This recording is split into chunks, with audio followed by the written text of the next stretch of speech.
It was a Tuesday night, late.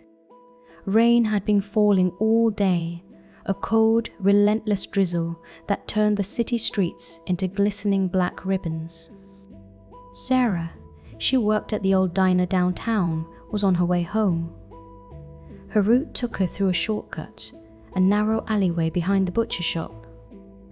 It wasn't the brightest path, but it saved her 15 minutes. As she stepped onto the slick pavement, the dim glow of a single, flickering street lamp barely cut through the gloom. That's when she saw him, a man, standing perfectly still at the other end of the alley, silhouetted against the faint light of the next street. He was just watching. A shiver ran down Sarah's spine, not just from the cold rain. He looked wrong. His clothes were dark, shapeless, and even from that distance there was something unsettling about his posture. She tried to tell herself it was just the late hour, the shadows playing tricks. She pulled her collar tighter and quickened her pace, her worn sneakers splashing in puddles. Without thinking, she glanced back. His head hadn't moved. His eyes, she felt them, were still fixed on her even as she walked away. Her apartment building had a back entrance that led directly into the alley, convenient but often creepy. Sarah fumbled with her keys, her fingers numb from the cold, her heart starting to beat a frantic rhythm against her ribs. She could hear it now, soft, rhythmic steps behind her. Thump, thump. Not fast, not slow, just coming. She didn't dare look. Her breath hitched. The steps were getting closer. Finally, the lock clicked. She yanked the heavy metal door open, practically falling inside, and slammed it shut, twisting the deadbolt with all her might. Leaning against the cold metal, she gasped for air. Her eyes, wide with fear, fell to the small, grimy glass panel set into the door. A face, distorted by the textured glass, but unmistakably his, pressed right against it. His eyes, those unblinking, endless eyes, staring directly at where her head had just been. He didn't try the handle. He didn't knock. He just watched. Sarah scrambled up the 2 flights of stairs to her apartment, locking that door too.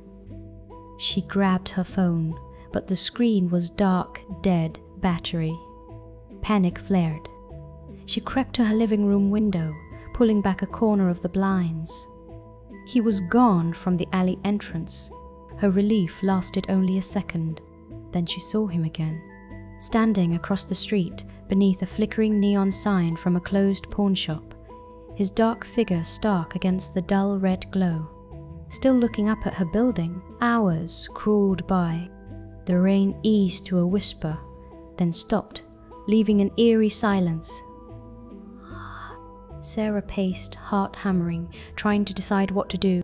Every shadow outside, every faint creak of the old building made her jump. The neon sign flickered one last time, then died, plunging his figure into absolute blackness. She strained her eyes, but he was gone. Or was he? The darkness felt like it was watching her now too. The first hint of dawn, a faint grey light, began to seep through the curtains. Sarah was huddled in a corner of her couch, stiff and exhausted, having not slept a wink. She waited until the light was stronger, until she could see the details of the street outside. Slowly, cautiously, she looked. The street was empty. He was gone. The only evidence of the night was the wet sheen on the pavement and the lingering chill in the air. He was gone, but the fear wasn't. It had burrowed deep, leaving a cold, hard knot in her stomach.